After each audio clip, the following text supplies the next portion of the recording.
है GTV news. UP के Ballia collector सभागार में मीडिया ब्रीफिंग में बोले, उत्तर प्रदेश के मुख्यमंत्री कोरोना की तीसरी लहर नियंत्रण के करीब है। जिस प्रदेश के बारे में दुनिया के विशेषज्ञों को ये तमाम प्रकार की आशंकाएं भी थी, उत्तर प्रदेश में कोरोना अनियंत्रित हो जाएगा। आज कोरोना पूरी तरह से नियंत्रण में है।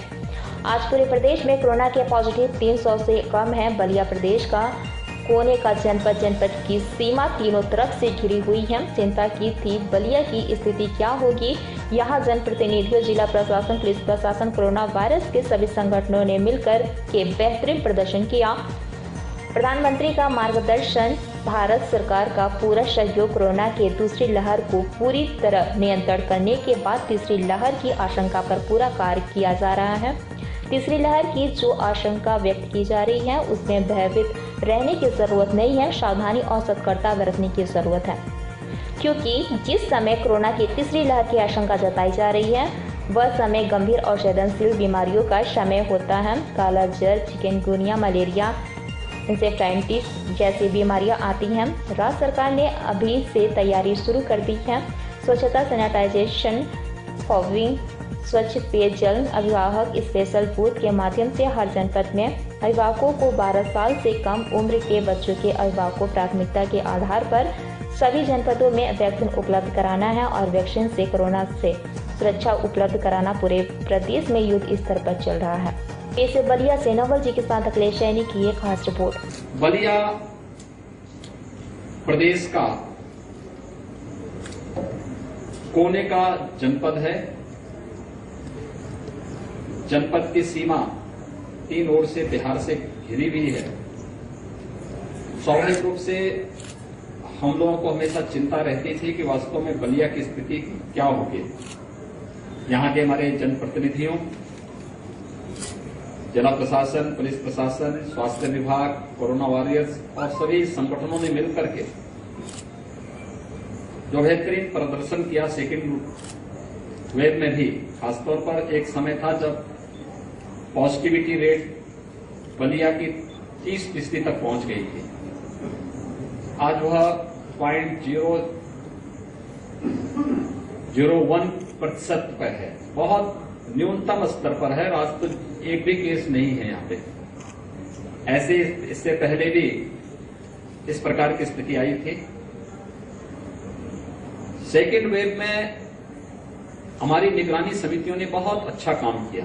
डोर टू डोर सर्वे, हर लक्षण युक्त व्यक्ति को मेडिसिन उपलब्ध करवाना, अगले 24 घंटे के अंदर RRT टीम के द्वारा उन सभी का टेस्ट कराना, ये सभी कार्यक्रम चलते रहे। आदरणीय प्रधानमंत्री जी का मार्गदर्शन, भारत सरकार का भरपूर सहयोग, कोरोना की दूसरी लहर को भी पूरी तरह नियंत्रित करने के बाद तीसरी लहर की जो आशंका व्यक्त की जा रही है, उस पर हम लोग कार्य कर रहे हैं। खासतौर पर तीसरी लहर के बारे में जो आशंका व्यक्त की जा रही है, यद्यपि उसमें कोई सशंकित होने की आवश्यकता नहीं, किसी प्रकार की भयभीत होने की आवश्यकता नहीं, लेकिन सतर्कता और सावधानी आवश्यक है। क्योंकि जिस समय तीसरी लहर के बारे में आशंका व्यक्त की जा रही है, वह समय तमाम प्रकार की उन विषाणुजनित बीमारियों की प्रति भी अत्यंत संवेदनशील समय होता है। जब मलेरिया है, डेंगू, कालाजार, चिकनगुनिया, इंसेफ्लाइटिस, तमाम प्रकार की बीमारियां आती हैं और ये सभी क्षेत्र उसके प्रति कहीं न कहीं संवेदनशील रहते हैं। राज्य सरकार ने अभी से इसकी तैयारी प्रारंभ कर दी है। स्वच्छता, सैनिटाइजेशन, फॉगिंग, शुद्ध पेयजल की आपूर्ति की कार्रवाई हो, या फिर अभिभावक स्पेशल बूथ के माध्यम से हर जनपद में अभिभावकों को 12 वर्ष से छोटी उम्र के जितने भी बच्चे हैं, उनके अभिभावकों को प्राथमिकता के आधार पर वैक्सीन उपलब्ध करवाना और वैक्सीन से उन्हें कोरोना का सुरक्षा कवच उपलब्ध कराना, यह कार्य भी प्रदेश के अंदर युद्ध स्तर पर चल रहा है और हम लोगों ने इसके लिए अभिभावक स्पेशल बूथ हर एक जनपद में स्थापित किए हैं। बलिया जनपद में भी सफलतापूर्वक आगे बढ़ रहा है। पीडियाट्रिक आईसीयू के निर्माण की कार्रवाई भी हमारी हर जनपद में प्रारंभ हुई है। जहां मेडिकल कॉलेजेस हैं, मेडिकल कॉलेजेस में 100 बेड्स के हमारे PICU बन रहे हैं। डिस्ट्रिक्ट हॉस्पिटल में 25 से 30 बेड्स के हम लोगों ने पीको के निर्माण की कार्रवाई की है। कुछ CSCs को भी हम इसके साथ जोड़ रहे हैं, जहां मिनी पीको के निर्माण की कार्रवाई युद्ध स्तर पर चल रही है। और भी इसके लिए जो भी सावधानी होंगी उन सबको करने के साथ ही बच्चों की संभावित खतरों को देखते हुए, वो वायरल फीवर हो, मलेरिया, डेंगू, कालाजार, चिकनगुनिया या फिर कोरोना ही क्यों न हो, एक व्यवस्था बनाई जा रही है कि अभी से हम जैसे सेकेंड वेव में निगरानी समितियों के माध्यम से और RRT के माध्यम से हम लोगों ने मेडिसिन किट वितरित किए थे, ऐसे ही इसमें भी हम लोगों ने एक प्रयास प्रारंभ किया है कि 26 जून के बाद व्यापक पैमाने पर निगरानी समितियां जनप्रतिनिधियों के मार्गदर्शन में हर विधानसभा क्षेत्र में विशेष अभियान प्रारंभ करेंगे। अभी से पर्याप्त मात्रा में दवा हर एक जनपद में भेजी गई। इसमें 4 हमने श्रेणियां तय की हैं, 0 से 1 वर्ष की उम्र, 1 से 5 वर्ष का उम्र, 5 से 12 वर्ष की उम्र के बच्चे और 12 से लेकर के 18 वर्ष के युवाओं को भी इसके साथ जोड़ा है। 4 प्रकार के पैकेट हर एक जनपद में पर्याप्त मात्रा में भेजे जा रहे हैं। हमारी निगरानी समितियां डोर टू डोर सर्वे करके इस आयु वर्ग के जो भी बच्चे कहीं भी कोई लक्षण दिखाई देगा, फीवर है, सर्दी जुकाम है, उन्हें मेडिसिन किट उपलब्ध कराएंगे और अगले 24 घंटे के अंदर उनका फिर RRT के माध्यम से टेस्ट करवाने की व्यवस्था। ये 4 प्रकार के कार्यक्रम हम लोगों ने अभी से अपना प्रारंभ कर रहे हैं। वैक्सीनेशन का कार्यक्रम सफलतापूर्वक चल रहा है। वैक्सीनेशन के कार्यक्रम में पूरे प्रदेश में अब तक हम लोग 2,46,00,000 से अधिक लोगों को वैक्सीन उपलब्ध करा चुके हैं। 18 से 44 वर्ष की आयु वर्ग के 53 लाख से अधिक लोगों ने अभी तक उत्तर प्रदेश में वैक्सीन लिया है और बलिया जनपद में भी 2,64,000 से अधिक लोगों ने वैक्सीन लिया है। वैक्सीन की प्रक्रिया को तेज करने की कार्रवाई हो रही है और 21 जून से भारत सरकार ने 18 साल से 44 वर्ष की उम्र के लोगों को भी, 45 वर्ष से ऊपर के लोगों को पहले से ही फ्री में वैक्सीन भारत सरकार दे रही थी। लेकिन हम लोगों ने एक प्रयास प्रारंभ किया है। भारत सरकार ने 18 से 44 राज्यों के ऊपर सौंपा था। राज्य ने 1 मई से अपने यहाँ वैक्सीनेशन प्रारंभ भी कर दिया था। लेकिन अब वैक्सीन की पर्याप्त मात्रा में उपलब्धता और ये फ्री में वैक्सीन भारत सरकार देगी, इसलिए वैक्सीनेशन की गति को और तेज बनाने की कार्रवाई। अभी हम 4 लाख वैक्सीन प्रतिदिन दे रहे हैं। 21 जून के बाद हम इसे 6 लाख प्रतिदिन करने की ओर बढ़ रहे हैं और जुलाई प्रथम सप्ताह में हमारा प्रयास है कि प्रथम सप्ताह से ही हम लोग 10 से 12 लाख वैक्सीन प्रतिदिन प्रदेश के अंदर उपलब्ध करवाने का कार्य करेंगे। मुझे प्रसन्नता है कि बलिया ने वैक्सीनेशन के इस कार्यक्रम में वेस्टेज को न्यूनतम रखने का प्रयास किया है और मुझे लगता है इसको और भी अच्छे ढंग से आगे बढ़ाया जा सकता है। सेकेंड वेव में जो समस्या हमारे सामने आई थी वह थी ऑक्सीजन की आपूर्ति को लेकर के। भारत सरकार के सहयोग से राज्य सरकार ने अपने स्तर से भी, माननीय जनप्रतिनिधियों ने भी इसमें सहयोग किया है। बलिया के अंदर एक ऑक्सीजन प्लांट बनकर के तैयार हो चुका है, चालू भी हो चुका है। 6 नए प्रस्तावित हैं।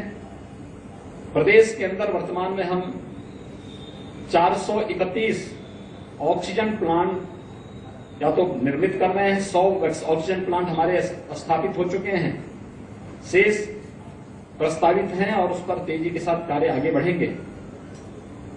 उत्तर प्रदेश देश के अंदर सर्वाधिक टेस्ट करने वाला राज्य है। टेस्ट, ट्रीट एंड ट्रैक के इस माध्यम से हम लोगों ने मजबूती के साथ इस कार्यक्रम को आगे बढ़ाने का कार्य किया है। तो टेस्ट एंड ट्रीट के इस मंत्र ने कोरोना को नियंत्रित करने में काफी सफलता प्रदेश को दी है और इसको हम निरंतरता प्रदान करेंगे। आपके माध्यम से मेरी अपील होगी जनता जनार्दन से कि वो टेस्ट करने से न भागे। निगरानी समिति आती है, टेस्ट जरूर करवाएं, मास्क का इस्तेमाल भी जरूर करें, भीड़ भाड़ वाले स्थानों में जाने से बचें और मेरी अपील होगी कि वैक्सीन अपनी पारी आने पर जरूर लगाएं। हमारा प्रयास है कि गांव-गांव में हम वैक्सीनेशन के सेंटर स्थापित करें। गांव के पंचायत भवन में, गांव के विद्यालय में, अगर पंचायत भवन में ही कॉमन सर्विस सेंटर चल रहा है तो ये बहुत अच्छी बात है, लेकिन हम गांव-गांव तक पहुंचने का कार्य अगले महीने से प्रारंभ करने जा रहे हैं। तो वैक्सीन अपनी पारी आने पर जरूर लगाएं। हम सब आभारी हैं प्रधानमंत्री मोदी जी के, जिनके प्रयास से कोरोना को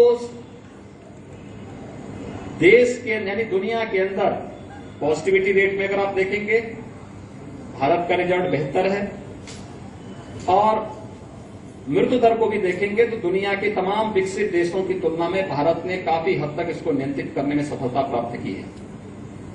लेकिन इस दौरान जनता के लिए, गरीबों के लिए, आम नागरिकों के लिए भी जो योजनाएं घोषित की हैं, प्रधानमंत्री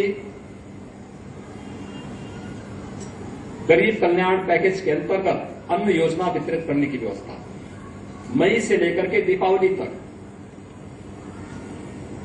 प्रत्येक जरूरतमंद व्यक्ति को खाद्यान्न की व्यवस्था, पर्याप्त मात्रा में खाद्यान्न व्यवस्था ये प्रारंभ हो चुका है। पर यूनिट 5 किलो चावल या गेहूं हर जरूरतमंद व्यक्ति को, राशन कार्ड धारक को भारत सरकार निःशुल्क उपलब्ध करा रही है। प्रदेश में 15 करोड़ लोग प्रतिमाह इस योजना से लाभान्वित हो रहे हैं। राज्य सरकार भी अपने स्तर पर 3 महीनों के लिए जून, जुलाई और अगस्त में इस कार्यक्रम को, निःशुल्क खाद्यान्न के कार्यक्रम को अपने स्तर पर दे रही है। यानी 3 महीने मई, जून, जुलाई और अगस्त में प्रत्येक व्यक्ति को 2-2 बार निःशुल्क खाद्यान्न की सुविधा का लाभ प्राप्त होगा। हर जरूरतमंद इस संकट के समय में सरकार के सहारा की अपेक्षा रखता था। राज्य सरकार ने व्यवस्था की है। उस वर्ग को जो डेली कमाने खाने वाला है, लेबर क्लास है, स्ट्रीट वेंडर है, कुली है, या गांव में वह व्यक्ति जो अपने नित्य प्रति के कार्यों के लिए समाज पे निर्भर रहता था, उन्हें भरण पोषण भत्ता देने की कार्रवाई थी। अभी हमने विगत दिनों जितने भी प्रदेश के अंदर रजिस्टर्ड श्रमिक थे, ऐसे 23 लाख लोगों को भरण पोषण भत्ता की पहली किस्त उन्हें उपलब्ध कराई है। स्ट्रीट वेंडर या फिर परंपरागत जो हमारे कारीगर हैं, उन लोगों को देने की कार्रवाई युद्ध स्तर पर चली, वेरिफिकेशन की कार्रवाई चल रही है। बहुत शीघ्र उन्हें भी भरण पोषण भत्ता का लाभ प्राप्त होगा। बलिया के अंदर स्वास्थ्य सुविधाएं और बेहतर हों, इसके लिए कुछ प्रस्ताव हम लोगों ने यहां जनप्रतिनिधियों ने मुझे उपलब्ध करवाए हैं। देखिए, एक चीज जिसके बारे में बहुत भ्रांतियां पैदा करने का प्रयास हो रहा है वह है गेहूं क्रय केंद्रों के बारे में। अगर आप बलिया के अंदर देखेंगे तो कोरोना के सेकेंड वेव में विगत वर्ष की तुलना में, यानी जो आज एक किसानों से सीधे गेहूं क्रय केंद्र के माध्यम से क्रय करने और डीबीटी के माध्यम से उन्हें धनराशि उपलब्ध कराने की जो कार्रवाई चल रही है, हमने 2017 में प्रारंभ की थी। 2016 की अगर मैं बात करूं, 2016 में केवल 7 लाख मीट्रिक टन गेहूं का क्रय हुआ था। हम लोगों ने कल तक 54 लाख मीट्रिक टन गेहूं का क्रय सीधे किसानों से किया है। बलिया जनपद में 85,000 मीट्रिक टन से अधिक गेहूं का क्रय अब तक किसानों से हुआ है। अगर विगत वर्ष की तुलना हम करेंगे तो विगत वर्ष मात्र 48,000 मीट्रिक टन गेहूं का क्रय हुआ था, तो 48,000 की तुलना में काफी आगे, काफी ज्यादा गेहूं का क्रय हुआ है। लेकिन फिर भी जिला प्रशासन से कहा गया कि जहां भी वो मंडी हो, जहां पे किसान के द्वारा लहाई जाने वाली इस उपज को बरसात से बचाया जा सके, क्रय केंद्र वहां पर 22 तक सुचारू रूप से संचालित करें, जिससे हर एक किसान को इससे राहत मिल सके। किसान के हित के लिए, श्रमिकों के हित के लिए, स्ट्रीट वेंडर के हित के लिए, एक सामान्य नागरिक के हित के लिए सरकार थोड़ी प्रतिबद्ध तरीके से कार्य कर रही है। हम न केवल कोरोना के खिलाफ इस लड़ाई को जीतेंगे, बल्कि विकास की प्रक्रिया को तेजी से आगे बढ़ाते हुए जो स्वास्थ्य सुविधाओं को और बेहतर करने की दिशा में जो प्रस्ताव यहां पे हमारे जनप्रतिनिधियों ने उपलब्ध कराए हैं, सरकार उस पर गंभीरतापूर्वक विचार करते हुए उस कार्यक्रम को आगे करेगी। धन्यवाद। द्वितीय लहर को प्रदेश के अंदर पूरी तरह नियंत्रण के हम लोग बहुत नजदीक हैं। जिस प्रदेश के बारे में दुनिया के विशेषज्ञों को तमाम प्रकार की आशंकाएं थी कि उत्तर प्रदेश में कोरोना अनियंत्रित हो जाएगा, अव्यवस्था की स्थिति होगी, उस प्रदेश में आज कोरोना पूरी तरह नियंत्रण में है और बेहतर परिणाम टीम वर्क के माध्यम से सरकार, जनप्रतिनिधि, प्रशासन, हेल्थ वर्कर्स, कोरोना वॉरियर्स, विभिन्न स्वयंसेवी संगठनों, इन सब ने मिलकर के जो परिणाम दिया है वो हम सबके सामने है। आज प्रदेश में पॉजिटिव केसेस भी जो आए हैं वह 300 से नीचे आए हैं, जबकि